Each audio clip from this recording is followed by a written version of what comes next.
Welcome. Today I'm sitting down with Ralph Twombly, owner of Priority Learning.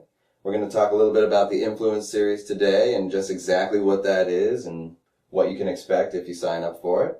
So, Ralph, thanks for sitting down with me today. My pleasure. Glad to do it. So what is the Influence Series?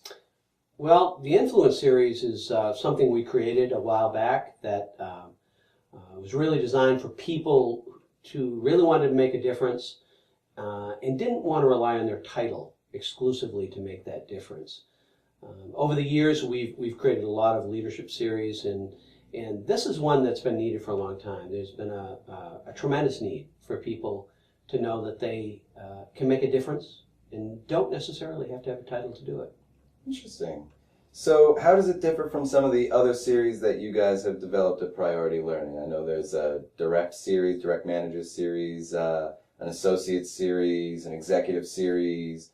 Could probably go on, but let's focus on those. Like, what's really makes it stand out from the others? Well, what we decided, I think, early on, and we're really people who are leadership developers, so we figured that there is in organizations, there's many layers inside of an organization, and sometimes the needs at each one of those layers are a little bit different.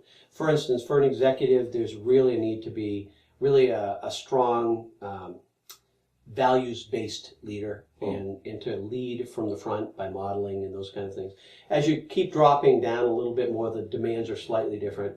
But if you just drop down one layer and you start talking about influence, it really makes a lot of difference to people that they can move things around in a very different way. As you start getting closer to the direct manager series and down to the associate series, you're getting a lot more skill-based and a lot more of the tactical things that go on. So this one has a tendency to be a little bit more elevated in terms of its ambitions. It wants to talk about how do you get people to do things because they really want to do them versus having to do them. So that's kind of the heart and soul of it. Interesting.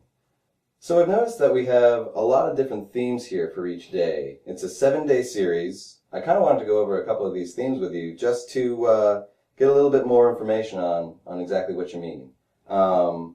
So the day one, starting out, changing through influence and tools. Could you expand on that a little bit? Sure. A lot of times when we do a lot of our leadership work, we almost always touch on some sort of a change theme. And the reason that we do is because it's of great interest to leaders, and it's something that they deal in every day of their lives. So we know change is of great interest. We hear lots of feedback about, boy, I wish I had more on change. For this particular series, we decided to make it front and center. The first thing that we do is to start to talk about the biology and the technology of change. And it's a place where you can go for a full day and get a complete regimen of what to do with change, big and small. So for all of the people who attend, they love the idea of being able to not only play in the theory, but to play in the practical application of how do you make change happen in your workplace. And many of them go back and really institute large changes as a result of this particular day. Wow, that's really interesting.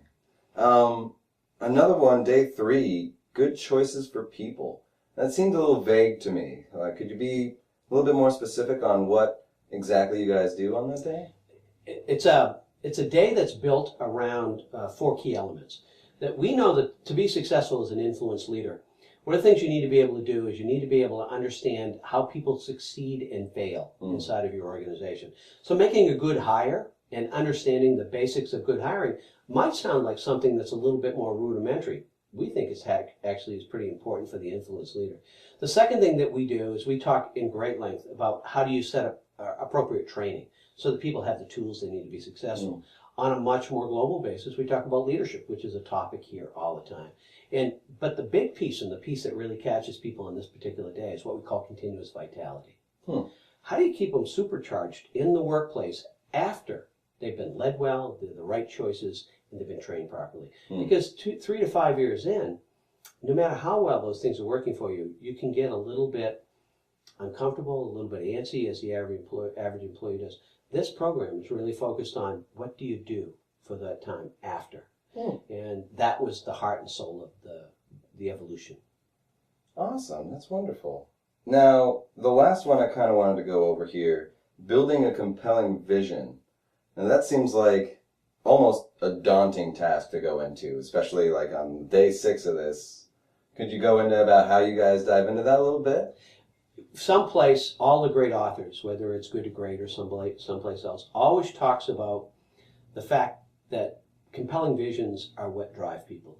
Our own experience tells us that the visioning process and sharing that vision with employees is powerful stuff. In the absence of it, people move on. They don't get interested. They're not engaged. This particular program talks about how to build, what to do, where to go, and actually allows them to build a vision with a bunch of relative strangers around their own organization. Most of the people walk away really empowered. They feel like they can walk out of the room and they can really make a difference right away. And the wonderful stories that you hear about what they've created for visions, it's inspiring to all of us. So we love that particular day. The clients love it, and the influence people think it's what and we put it strategically a little bit closer to the end because we wanted it to be something that almost as they left the series would be front of mind as they went through it. Oh, that's great. Now, is there anything that we haven't gone over about the Influence series that you'd like the people at home or watching online to know?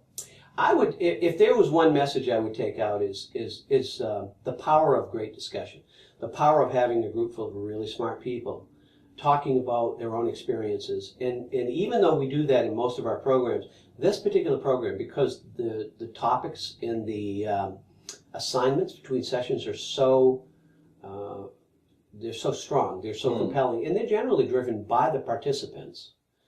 When they come back with their stories at the beginning of the next session, they want to spend lots of time talking about how those people have worked those experiences. And I hear time over time over time, and we know we've done our job when they say, I learned so much from the other people in the room. And that's one of the real magics about this one, because the stuff we're giving them is really stuff you have to go out and execute on. Wonderful. Well, Ralph, thank you so much for sitting down with me and talking about the Influence series and shedding a little bit more light on it. Folks at home, you can find all this information and more at PriorityLearningResearch.com. Thank you so much, Ralph. Thank you, Michael.